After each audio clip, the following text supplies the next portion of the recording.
ठीक है। तो लास्ट क्लास में हमने ऑक्सीजन कंप्लीट कर लिया था, तो अभी हेडिंग लिखी है इसके अंदर नया। सेकंड हम लोग डिस्कस करेंगे कौन सा, जिब्रेलिन। आप या तो जिब्रेलिन बोलो या फिर इसको जिब्रेलिक एसिड बोलो, एक ही बात है। अगर केमिकल प्रॉपर्टी के बारे में बात की जाए तो आपने ऑक्सीजन पढ़ा था। ऑक्सीजन के टाइप्स हमने पढ़े थे, indole acetic acid, indole butyric acid और इंडोल पायरुविक एसिड। तो हर बार उसके नाम में क्या आ रहा है, एसिड शब्द आ रहा है। तो इसका मतलब ऑक्सीजन का जो नेचर होता है वो कैसा होता है, एसिड होता है। अच्छा, एसिड स्ट्रांग होगा कि वीक होगा? कॉमन सेंस की बात है, स्ट्रांग एसिड 7 ही होते हैं बेटा, केमिस्ट्री के अंदर 7 ही होते हैं ना, कि 7 ज़्यादा होते हैं? दे, इनको भी नहीं पता, हद है। एग्ज़ाम आने वाला है ना, तो पता करो कि स्ट्रॉन्ग एसिड कितने होते हैं। मेरे ख्याल से शायद 7 ही होते हैं, ठीक है।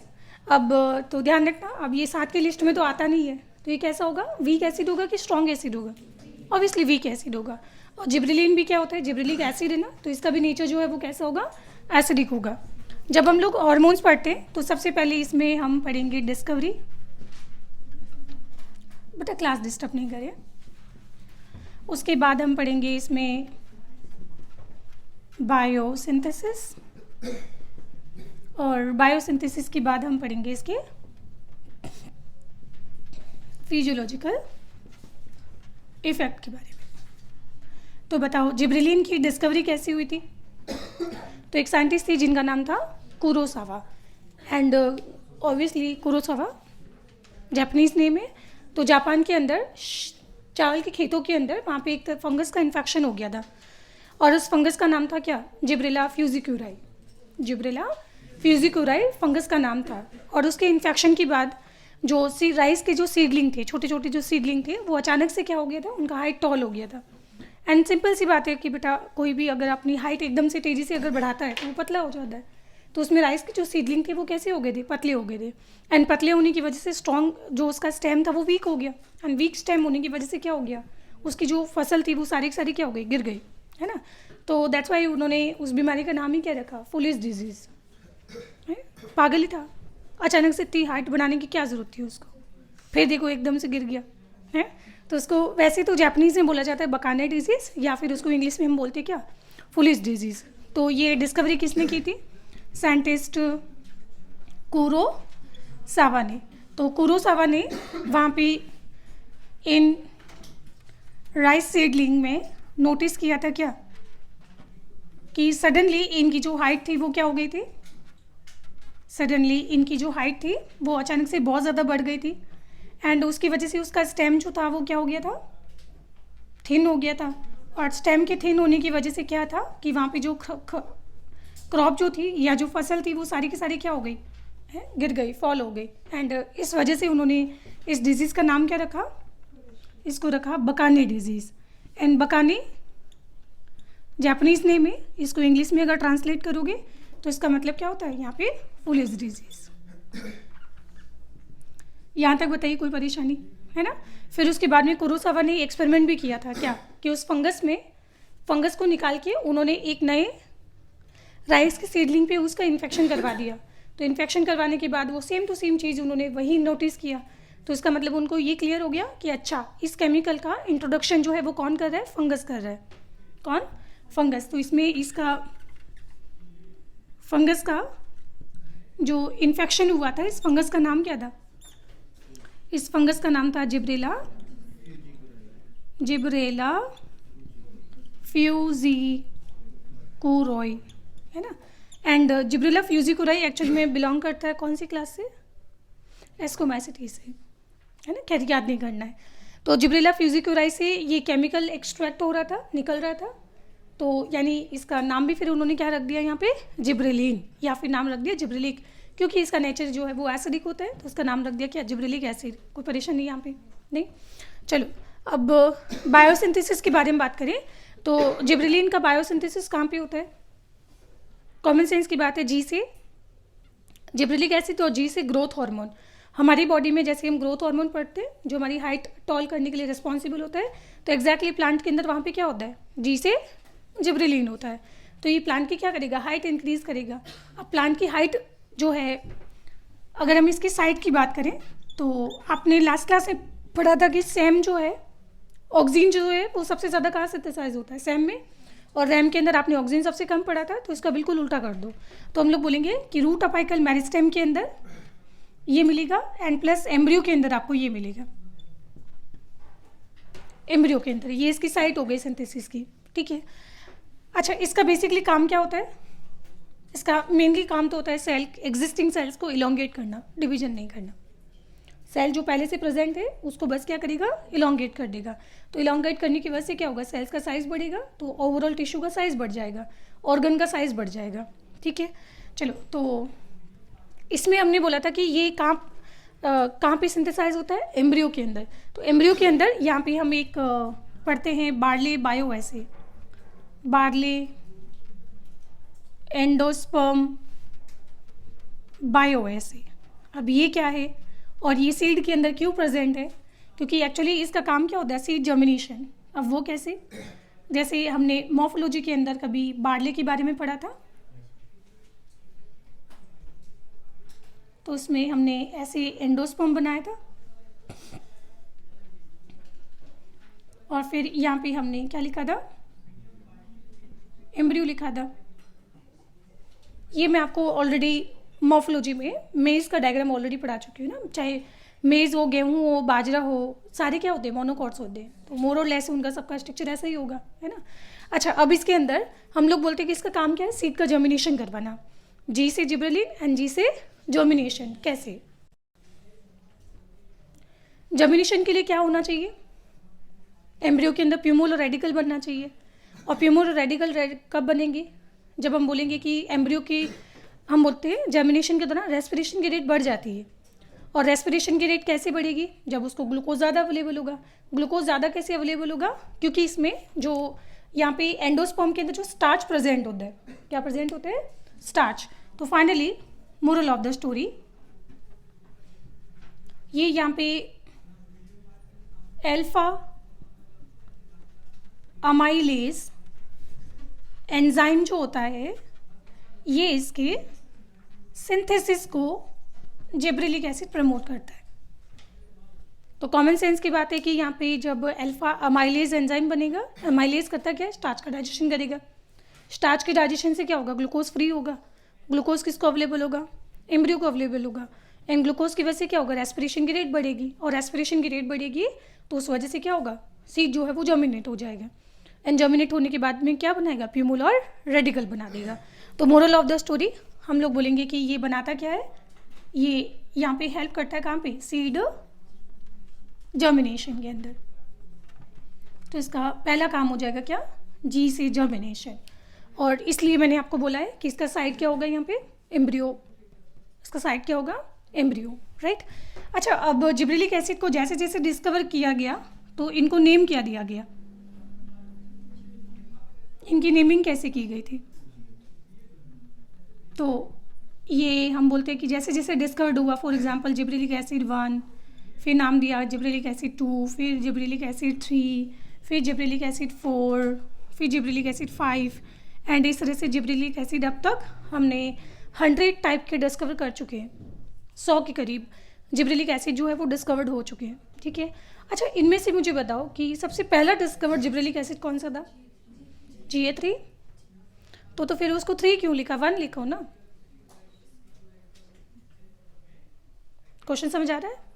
आप लोगों ने अब तक पढ़ा होगा कि जिब्रेलिक एसिड जो 3 है वो सबसे पहला फर्स्ट डिस्कवर्ड जिब्रेलिक एसिड नहीं लिखा है एनसीईआरटी में, जबरदस्ती। एनसीईआरटी में लिखा है 1 ऑफ दी, ये थोड़ी लिखा है फर्स्ट है। तो ध्यान रखना, पहला डिस्कवर्ड जिब्रेलिक एसिड कौन सा होगा, जिब्रेलिक एसिड 1 ही होगा। पर जब हम जिब्रेलिक एसिड की बात करें, जिसको सबसे ज़्यादा स्टडी किया गया वो कौन था, जिब्रेलिक एसिड 3 था। तो एनसीईआरटी में ऐसा लिखा हुआ है कि GA3 जो है 1 ऑफ दी जिब्रेलिक एसिड, जिसको सबसे ज़्यादा एक्सटेंसिवली स्टडी किया गया है, स्टडीड फॉर्म है ये, 1 ऑफ दी लिखा है ना, फर्स्ट नहीं लिखा है वहाँ पे। पर फर्स्ट डिस्कवर्ड जिब्रेलिक एसिड होगा ही कौन सा, जिब्रेलिक एसिड 1 ही होगा। कोई परेशानी यहाँ पे है ना। अच्छा, जिब्रेलिक एसिड का सिंथेसिस के लिए आपको रॉ मटेरियल क्या चाहिए होगा? तो यहाँ पे रॉ मटेरियल आपको चाहिए टर्पीन। क्या चाहिए? टर्पीन। नहीं समझ आया? कोई बात नहीं। आप लोगों ने केमिस्ट्री में कभी आइसोप्रीन सुना है? एक 5 कार्बन का पॉलीमर होता है ऐसा, है ना। तो इसके 5 कार्बन की पॉलीमर को हम बोलते क्या है? आइसोप्रीन बोलते हैं। और इसी आइसोप्रीन को आप डबल रिपीट कर दो, जैसे एक आइसोप्रीन ये हो गया, फिर एक और आइसोप्रीन ऐसे बना दो, ये दूसरा आइसोप्रीन हो गया। तो कितने आइसोप्रीन हो गए? डबल आइसोप्रीन हो गए ना। इसी डबल आइसोप्रीन को हम लोग क्या बोलते हैं? टर्पीन। तो आइसोप्रीन में कार्बन कितने होते हैं? 5। टर्पीन में कार्बन कितने होते हैं? 10 कार्बन। अब आपको कुछ याद है स्ट्रक्चर हमने जब क्लोरोफिल का पढ़ा था? क्लोरोफिल के स्ट्रक्चर में हमने फोटोसिंथेसिस में कभी हेड और टेल पढ़ते, उसमें आपको टेल याद है? हाँ, तो वहाँ पे टेल के अंदर टोटल 20 कार्बन थे, है ना। तो आप एक काम करो, टर्पीन फिर एक और टर्पीन लगा दो, तो कितने कार्बन हो गए टोटल? 20 कार्बन। तो क्लोरोफिल का जो टेल वाला जो पार्ट है वो कहाँ से बनता है? टर्पीन से बनता है। कहाँ से बनता है? टर्पीन से। तो ये आपको हालांकि बॉटनी तो पढ़नी है नहीं, क्योंकि आपका तो एमबीबीएस में सिलेक्शन होगा, नहीं तो अदरवाइज जिनको बॉटनी लेनी होती है ना उनको अच्छे से समझ आता है कि इसका सिग्निफिकेंस क्या है।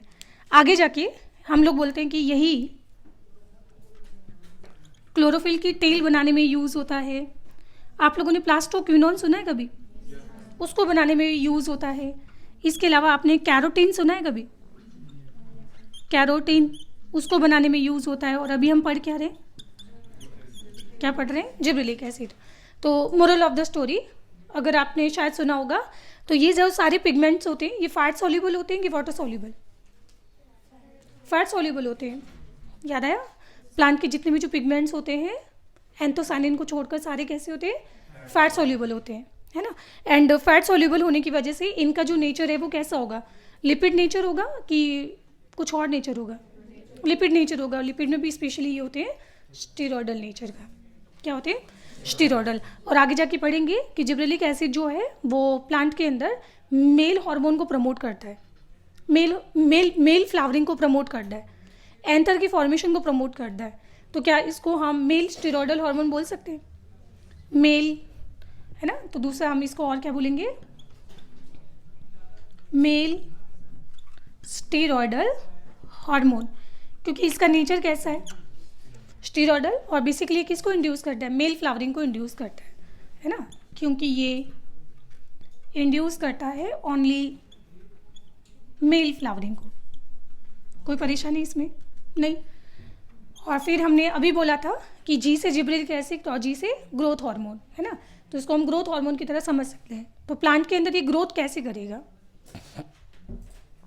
हमने बोला कि ग्रोथ के 2 तरीके होते हैं, या तो सेल डिवीजन से सेल्स की संख्या बढ़ा के ग्रोथ करवा दो, या फिर एग्जिस्टिंग सेल्स का ही साइज बढ़ा दो।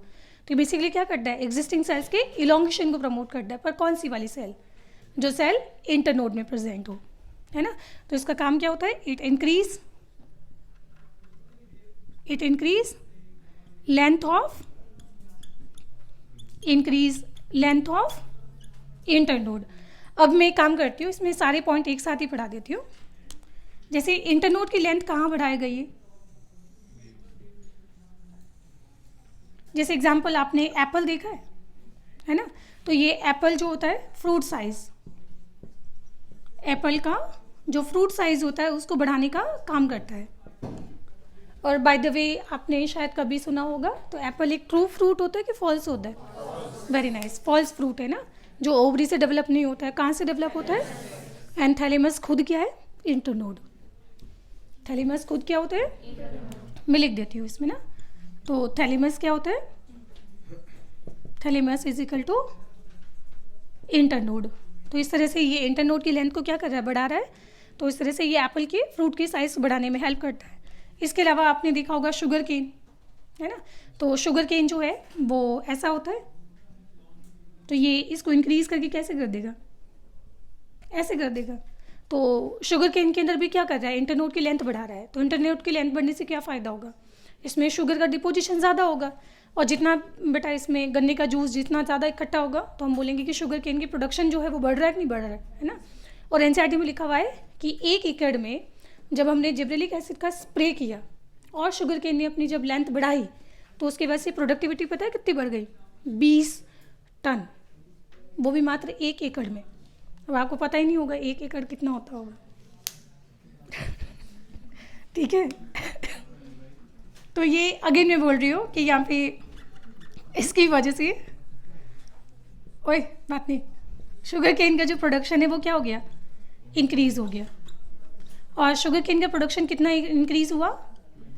1 एकड़ में 20 टन जो है वो शुगर केन का प्रोडक्शन हो गया। और इंटरनोड की लेंथ के बारे में बात करें तो आपने कभी अंगूर खाए है ना? मैंने देखो बचपन में कैसे खाए थे, पहले वो सुनो।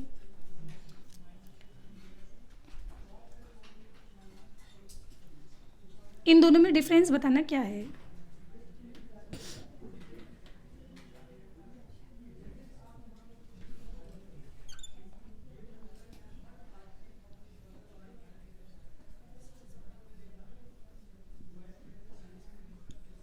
क्या फ़र्क हुआ?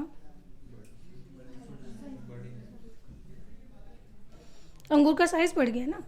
अंगूर का साइज़ थोड़ी ना बढ़ाता है, हम पढ़ क्या रहे हैं? तो इंटरनोड की लेंथ बढ़ाता है। अंगूर कोई इंटरनोड थोड़ी ना है। फिर नहीं, यहाँ पे एक्चुअल में आता है कॉन्टैक्ट इनहिबिशन। क्या कॉन्सेप्ट आएगा? Contact inhibition. अब कॉन्टैक्ट इनहिबिशन क्या होता है? जैसे मान लो सपोज करो इस क्लास में अगर जहाँ 100 बच्चे अगर बिठा दिया जाए तो क्या होगा? और आपको मतलब जो है 24 घंटे यहीं बैठना है और 100 बच्चे बिठा दिया जाए इस क्लास के अंदर तो क्या होगा? क्या आप ग्रोथ कर पाओगे? क्यों नहीं कर पाओगे? क्योंकि आपको आसपास जगह ही नहीं मिलेगी। तो कॉमन सेंस की बात है कि अगर अंगूर का गुच्छा अगर ऐसा हो, छोटा हो, अंगूर का गुच्छा ऐसा छोटा हो तो उस कंडीशन में प्रॉब्लम क्या होगा कि जो बाहर वाले अंगूर है उनको तो दिक्कत नहीं है क्योंकि उनको तो आराम से ग्रोथ के लिए स्पेस मिल जाएगा।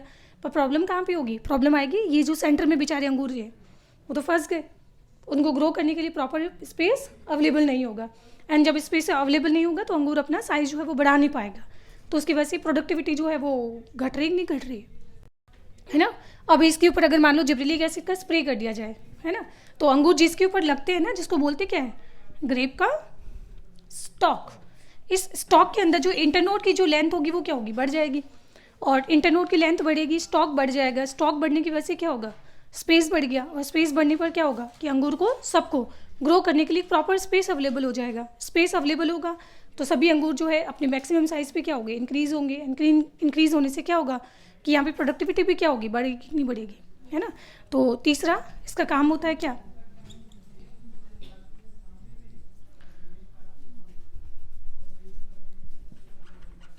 ग्रेप स्टॉक की लेंथ को क्या करता है? ये इंक्रीज करता है। तो कुल मिला के ये सारी कहानी किसके लिए?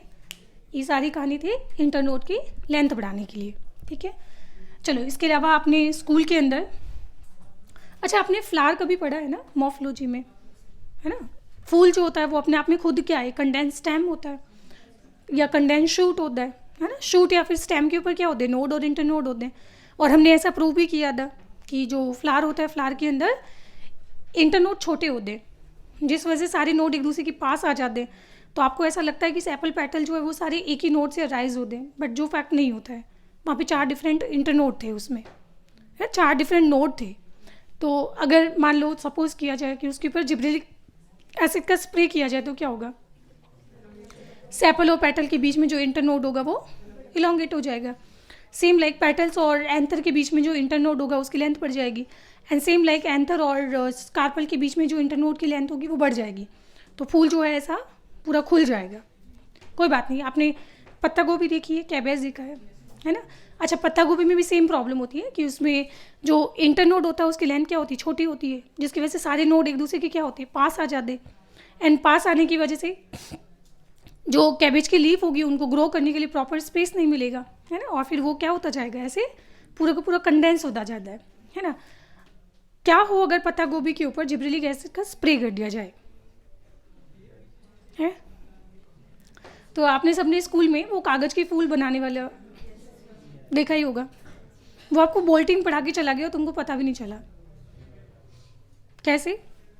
तो आपने देखा होगा गुलाब का फूल था, उसको उन्होंने ऐसे खींचा तो सारी पत्तियाँ अलग अलग हो गई, फिर ऐसे किया तो गुलाब का फूल बन गया, फिर वापस ऐसे किया तो सारी पत्तियाँ अलग हो गई। वो बोल्टिंग थी बेटा। क्या थी? बोल्टिंग। गुलाब सेम लाइक अभी फ्यूचर में किसी को प्रपोज करना हो और अलग तरह का गुलाब अगर लेके जाना हो तो आप एक काम करें, घर में गुलाब का पौधा लगाएं, उसमें जो फ्लावर बर्ड होती है उसी बर्ड स्टेज के अंदर, हाँ बाद में कर लेना कोऑर्डिनेट, ठीक है। तो उसके ऊपर आप जो है जिब्रेलिक एसिड का स्प्रे कर दो। तो जिब्रेलिक एसिड का स्प्रे करने पर क्या होगा, गुलाब जो है उसकी लेंथ बढ़ जाएगी और सारी जो उसकी पेटल्स होंगी वो अलग अलग हो जाएंगी, ठीक है, और बड़ा यूनिक सा गुलाब लगेगा, ठीक है। तो बस तो इसके अंदर हम बात करेंगे कि गुलाब की, जैसे मान लो कि ये गुलाब है या ये मान लो कि पत्ता गोभी है, ठीक है, ये पत्ता गोभी या फिर हम गुलाब मान सकते हैं जिसमें ये पंखुड़ियाँ ऐसी होती है। प्रॉब्लम ये होता है कि इनके अंदर इंटरनोड की लेंथ क्या हो जाती है, कम हो जाती है। इस वजह से सारे नोड एक दूसरे के पास पास आ जाते हैं और इनके पास पास आने पर ये जो स्टेज है वो रोज़ लाइक बन जाती है। एंड रोज़ लाइक स्टेज को हम बोलेंगे भी क्या, तो ये क्या बन गई, रोजेट स्टेज बन जाएगी। अब इस रोजेट स्टेज के ऊपर अगर मान लीजिए कैबेज पे या गुलाब के ऊपर अगर स्प्रे कर दिया जाए यहाँ पे क्या, जिब्रेलिक एसिड, तो जिब्रेलिक एसिड स्प्रे करने पर इसमें जो इंटरनोड की लेंथ होगी वो बढ़ जाएगी और इंटरनोड की लेंथ बढ़ते ही ये सारी पत्तियाँ एक दूसरे से इस तरह से अलग अलग हो जाएगी। तो इसी प्रोसेस को हम लोग क्या बोलते हैं, बोल्टिंग। क्या बोलेंगे इसको, bolting. And by the way आप सोच रहे हो कि बोल्टिंग का फिर यूज़ क्या है, इसका यूज़ मैंने देखा है मुंबई में, बहुत बढ़िया है। एक मैंने देखी थी पत्ता गोभी, जैसे मान लो कि पत्ता गोभी है, इसके ऊपर जिब्रेलिक एसिड का स्प्रे किया, सारे पत्ते एक दूसरे के अलग अलग हो गए। उन्होंने फार्मर ने क्या किया था, इन सारे पत्तों को तोड़ के एक बंडल बना दिया उसका, और वो बंडल बेच रहे थे शायद 130 से 140 रुपये किलो। जो पत्ता गोभी 20 रुपये की मिलती है, बोल्टिंग के बाद वही पत्ता गोभी 130 140 रुपये कुछ ऐसा मिल रही थी। सोचो थी पत्ता गोभी, पर लोगों को लग रहा है कि ओ माय गॉड ये क्या है, ये तो खुली खुली पत्ता गोभी है, ठीक है। तो वो फिर बेच रहे थे वैसे। तो इस तरह से खैर आप लोग इसका यूटिलाइजेशन कर सकते हो प्रपोज करने के लिए गुलाब के लिए, ठीक है। तो ये क्या हो गए, इसके यूज़ हो गए बोल्टिंग के। बस अभी नहीं, अभी पढ़ लो पहले।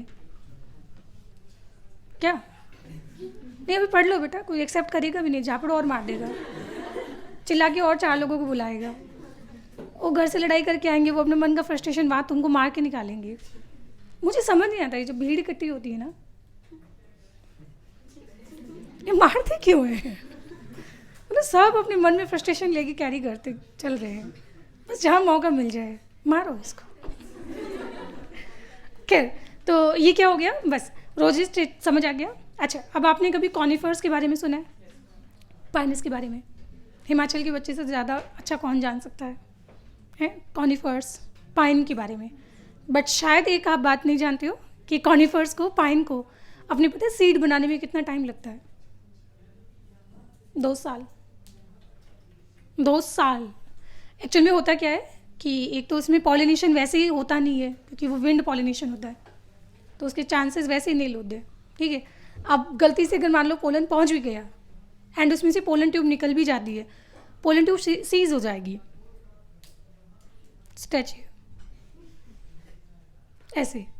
और पता है कितने टाइम के लिए, 1 साल के लिए वो पोलन ट्यूब जो है वो सीज हो जाती है, रुक गई, और 1 साल बाद उसको याद आता है अरे जर्मिनेशन करना था, पोलन ट्यूब कंप्लीट। फिर उसके 1 साल बाद जो है फाइनली जो है पोलन ट्यूब फॉर्म होती है और फिर फर्टिलाइजेशन होता है।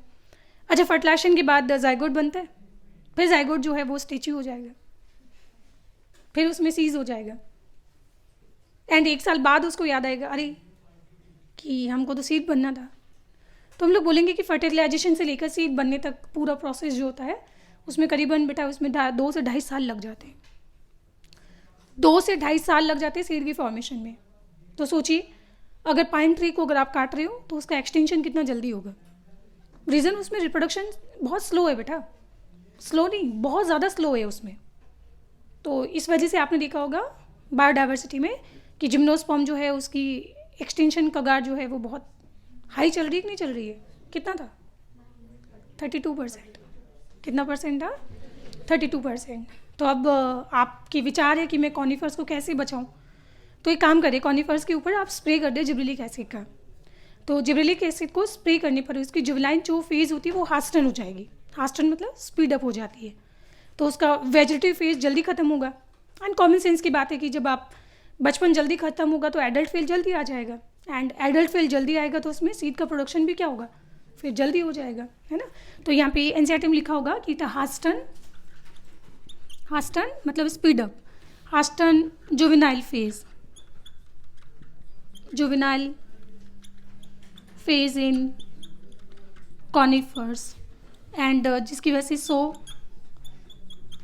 Early seed production, so early क्या हो जाएगा, सीड का प्रोडक्शन हो जाएगा। कोई परेशानी? नेक्स्ट उसके बाद में लिखा है कि it speed up malting process.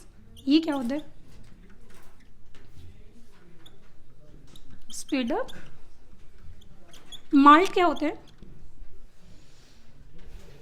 Malt juice क्या होता है? अंकुरित बीज होते हैं, उनका जो जूस बनाया जाता है तो उसी को बोलते हैं माल्ट सिरप। कॉमन सेंस की बात है कि जब सीड जर्मिनेट होता है तो उसमें स्टार्च का डाइजेशन होता है, और उसके स्टार्च के डाइजेशन से बनता क्या है, माल्टोज शुगर बनती है।